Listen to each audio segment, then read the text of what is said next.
बिस्मिल्लाहिर्रहमानिर्रहीम। अस्सलाम वालेकुम नादरीन, इस्टेब्लिशमेंट इमरान खान को धोखा देने में कामयाब हो चुकी है। कैसे उन्होंने धोखा दिया है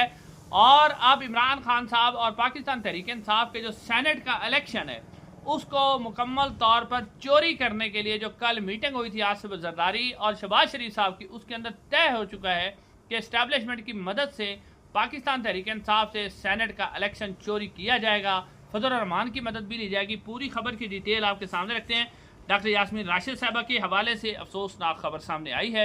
और उनकी तबीयत बहुत ज़्यादा ख़राब है। उनके हवाले से कहा जा रहा है कि उनको हॉस्पिटल मुंतकिल किया गया है। तबीयत उनकी बहुत ज़्यादा ख़राब है। 70 साल उनकी उम्र है। 9 मई के केसेस में 2 साल से रखा हुआ है। ना उनके खिलाफ किसी किस्म का ट्रायल चलाया जा रहा है और ना ही जनाब उनको किसी किस्म का कोई सजा दी जा रही है, ना उनका मुकदमा चलाया जा रहा है, ना उनकी जमानत की जा रही है। 70 साल उनकी उम्र है। आपको याद होगा कि जब नवाज शरीफ साहब बीमार थे तो डॉक्टर यास्मीन राशिद साहबा ने नवाज शरीफ साहब को लंदन भेजने की हिमायत की थी और उन्होंने कहा था कि इंसानी बुनियादों पर नवाज शरीफ साहब को लंदन भेजा जाए। लेकिन अब वही नवाज शरीफ और मरीम नवाज और जनरल आसिफ मुनीर साहब उसके अंदर शामिल है, फील्ड मार्शल साहब। लेकिन सबसे ज़्यादा गुस्सा जो है वो नवाज शरीफ साहब को है, क्योंकि डॉक्टर यास्मीन राशिद साहबा ने उन्हें इलेक्शन हराया हुआ है 50,000 वोटों की लीड से। तो नवाज शरीफ साहब और शरीर गुस्से में है और वो अपना गुस्सा निकाल रहे हैं डॉक्टर यास्मीन राशिद साहबा के ऊपर।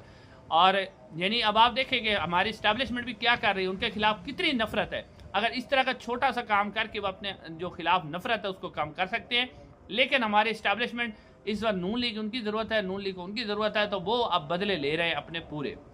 अब नाज़रीन, इससे अगली खबर जो है वो बड़ी इंपॉर्टेंट खबर है जो आपके सामने रखनी है कि किस तरह इस्टेब्लिशमेंट इमरान खान को धोखा देने में कामयाब हुई है। नाज़रीन, कल आपको याद होगा कि इमरान खान साहब की अपनी बहनों से भी मुलाकात हुई थी, लेकिन उससे पहले अहम तरीन मुलाकात हुई थी बैरिस्टर सैफ साहब से। और बैरिस्टर सैफ आपको पता ही है कि किन के आदमी हैं। और वो जब मुलाकात करने के लिए गए तो उनके साथ चौधरी ज़हीर जो इमरान खान के वकील भी रहे उनको भी साथ भेजा गया था। और वो शायद इसलिए उनको भेजा गया था कि बैरिस्टर साहब जो बाहर आके बात करेंगे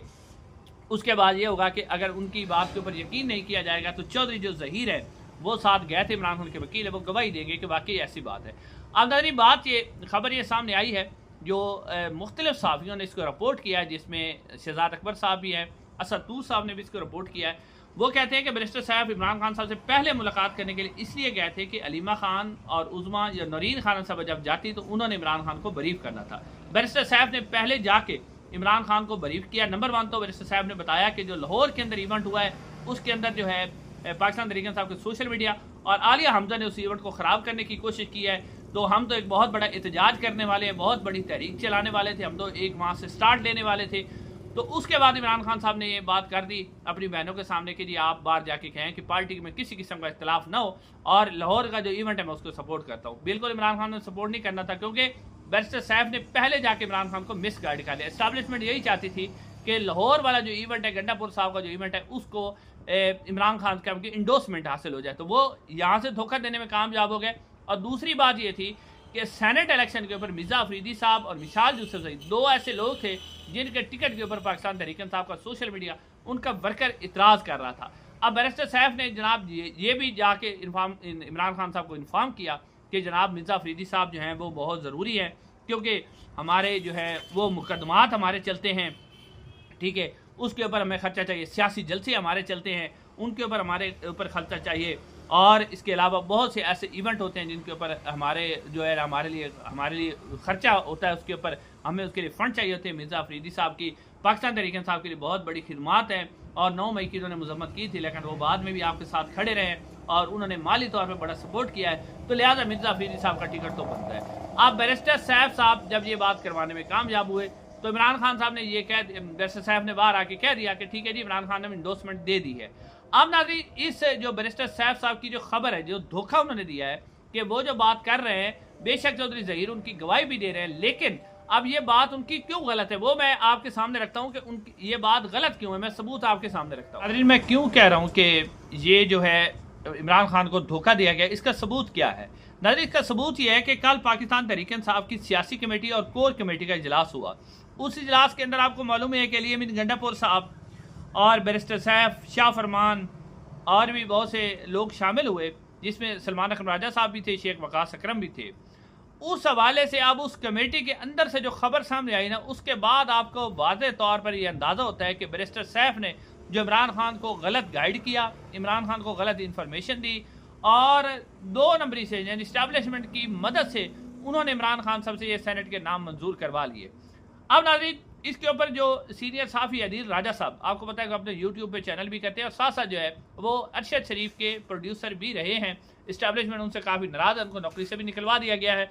अब उन्होंने कल जो कोर कमेटी थी ना, उसकी जो कोर कमेटी के अंदर इजलास हो रहा था, वो साथ साथ ट्वीट करके उसके अंदर से जो भी खबर निकल के सामने आ रही थी वो उसकी वजाहत कर रहे थे, साथ साथ वो खबर दे रहे थे। यानी उनका सोर्स उस कमेटी के अंदर मौजूद था, जो खबरें उनको बता रहा था, वो जो कोई बात करता, जो अली मीन गंडापुर बात करते, कोई भी जो बात करता, वो फौरन ट्वीट हो रही थी। इसके ऊपर से खबर ये सामने आई कि इस के दौरान जो है, इजलास के दौरान जब गुफ्तगू हो रही थी, तो जो सेनेट के यानी जो उम्मीदवार फाइनल हुए हैं, जिसमें मिशाल यूसुफजई और ख़ास तौर पर जो मिर्ज़ा अफरीदी साहब है, उनके नाम के ऊपर जो बैरिस्टर सलमान अकरम राजा साहब है, उन्होंने शदीद एतराज़ किया था और उन्होंने कहा कि इमरान खान की अप्रूवल नहीं है। यानी आप तो कह रहे हैं ना कि इमरान खान ने अप्रूवल दी, इमरान खान की अप्रूवल बिल्कुल नहीं है, इसके ऊपर मेरा शदीद इख्तिलाफ है। सलमान अकरम राजा साहब ने कहा था कि आप जो टिकट है ना पाकिस्तान तहरीक इंसाफ की, वो हम इस तरह करते हैं कि हम उसके अंदर मुशावरत करते हैं और मुशावरत करके वर्कर को तरजीह देते हैं, फिर उसके ऊपर वोटिंग करवा के फिर टिकट देते हैं। जबकि दूसरी जो कोर कमेटी थी वो इस बात पर राजी नहीं हुई, वो मिर्ज़ा अफरीदी साहब के नाम पर बज़िद थी। उसके बाद खबर ये सामने आई थी कि सलमान अकरम राजा साहब जो हैं वो इस इजलास में से उठ के चले गए थे। अब ना तो ये जो मैंने आपको खबर दी है कि सलमान अकरम राजा साहब इजलास में से उठ के चले गए थे, वो इस बात का सबूत है कि सलमान अकरम राजा साहब कम अज़ कम इस बात पर यकीन रखते थे कि जो बैरिस्टर साहब सेनेट के उम्मीदवारों के नाम इमरान खान साहब के हवाले से लेके आए हैं वो बिल्कुल ठीक नहीं है, और उन्हें पता था कि इमरान खान साहब को गलत गाइड किया गया। उसके बाद इमरान खान साहब ने अलीमा खान साहबा को ये कह दिया था, हालांकि इमरान खान साहब ने मिर्ज़ा अफरीदी का नाम नहीं लिया। इमरान खान साहब ने अलीमा खान साहबा से कहा था कि पाकिस्तान तहरीक इंसाफ जो है कोर कमेटी या सियासी कमेटी, इसके ऊपर मुशावरत करके वो अपने नाम फाइनल कर ले। इमरान खान साहब ने मिर्ज़ा अफरीदी साहब का नाम नहीं लिया था, लेकिन अब मिर्ज़ा अफरीदी साहब को टिकट दिया जा रहा है और इसकी वजह भी आपके सामने आ गई कि बैरिस्टर सैफ ने इमरान खान को मिसगाइड किया। और इस बात का सबूत है कि सलमान अकरम राजा साहब ने जब ये मीटिंग छोड़ी और वो बार बार कह रहे थे कि हमें वर्कर को तरजीह देनी चाहिए, तो ये इस बात का सबूत है कि एस्टेब्लिशमेंट ने बैरिस्टर सैफ के जरिए इमरान खान को धोखे में रखा, धोखा देने में कामयाब हो गए। अब नाज़रीन, एक तरफ एस्टेब्लिशमेंट ये काम कर रही है कि उन्होंने धोखा दिया और अपने ही लोग जो मिर्ज़ा अफरीदी साहब उनको टिकट दिलवा लिया, और इसकी वजह यही थी कि कल को अगर सेनेट के अंदर 2 तिहाई अक्सरियत, क्योंकि इस वक्त हुक्मरान इत्तेहाद के पास 54 लोग शामिल हैं, उनके 10 मजीद लोग चाहिए सेनेट में 2 तिहाई अक्सरियत के लिए, तो एक मिर्ज़ा अफरीदी साहब अगर वो बन जाते हैं तो कल को एस्टेब्लिशमेंट जिधर कहेगी वो वोट देने के लिए तैयार हो जाएगी। अब दूसरी तरफ एस्टेब्लिशमेंट क्या कोशिश कर रही है, दूसरी तरफ ये कोशिश कर रही है कि कल जो शहबाज शरीफ साहब और आसिफ जरदारी साहब की मीटिंग हुई थी, उसके अंदर ये आसिफ जरदारी साहब के जिम्मे लगाया था कि आप सेनेट के जो इलेक्शन है खैबर पख्तूनख्वा के अंदर एस्टेब्लिशमेंट की तरफ से कि आप उन्हें मैनेज करें, क्योंकि आसिफ जरदारी साहब पैसा भी दे लेते हैं, वो फनकार भी हैं, लोगों को ख़रीद भी लेते हैं, बड़ा अच्छा तजर्बा रखते हैं वो ख़रीदने का। और इसी हवाले से अब कहा जा रहा है कि पाकिस्तान तहरीक इंसाफ के अंदर से लोगों को ख़रीदा जाए, क्योंकि इसके अंदर खुफिया वोटिंग होनी है और खुफिया वोटिंग के दौरान जो है वो इसके ऊपर वोटिंग करवाई जाए। और आसिफ जरदारी साहब को टास्क दिया गया मौलाना फजल रहमान को साथ मिलाया जाए। अब नाज़रीन, मौलाना फजल रहमान साहब कि अगर अंदर कोई शर्म हो, कोई हया हो, कोई गैरत हो, तो उनको पता है कि जब 8 फरवरी का इलेक्शन हुआ था, उससे पहले जब पीडीएम की हुकूमत बनवाई गई थी, उससे पहले वाली जो पीडीएम की हुकूमत इमरान खान साहब के अदम एतबार, उसमें मौलाना फजल रहमान साहब के कंधे पर बंदूक रख के इस्टेब्लिशमेंट ने इमरान खान की हुकूमत गिराई, अपनी हुकूमत बना ली। और उसके बाद जो है फिर उन्होंने क्या किया, उन्होंने मौलाना फजल रहमान साहब को चूसी हुई गंडेरी की तरह फेंक दिया, और फेंकने के बाद अब दोबारा मौलाना फजल रहमान साहब को इस्तेमाल करके जो सेनेट के अंदर उम्मीदवार हैं उनको ख़रीदने की कोशिश की जाएगी, और मौलाना फजल रहमान साहब की मदद से जो है वो नशिस्तें बनाने की कोशिश की जाएगी। और इस वक्त कहा जा रहा है कि 20 के करीब ऐसे लोग हैं जिनको 5-5, 10-10, 20-20 करोड़ रुपए दिए जा रहे हैं, जिसके बाद उनकी सीटें खरीद कर हुक्मरान इत्तेहाद जो है एस्टेब्लिशमेंट अपनी कम अज़ कम सेनेट के अंदर खैबर पख्तूनख्वा के 8 सीटें जीतने का प्रोग्राम रखती है। अब देखते हैं कि मौलाना फजल रहमान एक दफ़ा फिर इस्तेमाल होते हैं या फिर इस्टेब्लिशमेंट को वो अपनी पावर शो करवाते हैं, क्योंकि 8 फरवरी के इंतखाबात में जब उन्होंने हुकूमत बनाई थी तो मौलाना फजल रहमान साहब को पूछा ही नहीं था। हालांकि पहले उन्होंने इमरान खान की हुकूमत मौलाना फजल रहमान की मदद से गिराई, लेकिन 8 फरवरी की जो हुकूमत बताई उससे मौलाना फजल रहमान को बिल्कुल नहीं पूछा गया। इंशाल्लाह अगली वीडियो में